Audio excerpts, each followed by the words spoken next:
Hi friends, இதை நீங்கள் பார்த்துருப்பீங்களான்னு எனக்கு தெரியல. இது 90s கிட்ஸோட ரொம்ப பிடிச்ச ஃப்ரூட்ஸுன்னு சொல்லலாம். எல்லோரும் இப்போ இது யாரெல்லாம் பார்த்துருக்கீங்களோ கமெண்டில் சொல்லுங்கள். ஆனால் இப்போ இது அதிகமாக கிடைக்கிறது இல்லை.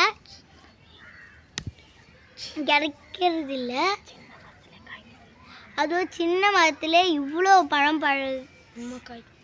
காய் காய்க்குது. இது பெரிய அதிசயம்தான். ஆனால் நிறைய பேர் நிறைய பேர் மரம் எல்லாம் வெட்டி ஃப்ளாட்டு அதுமாரி கட்டுறதுனால மன அழிவு அதிகமாக இருக்குது. அதனால யாருமே மரத்தை வெட்டாதீங்க.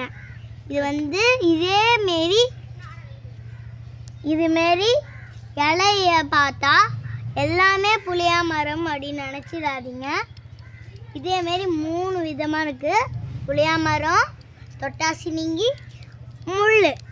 இது 3மே இதுமாரி இலையில இருக்கும். யாருமே அதில் முள் இருக்குன்னா முள் தொட்டால் அது அப்படியே சுருங்குச்சுன்னா தொட்டாசினிங்கி, தொட்டால் ஒன்றும் ஆகலைன்னா அது புளியாங்கும்.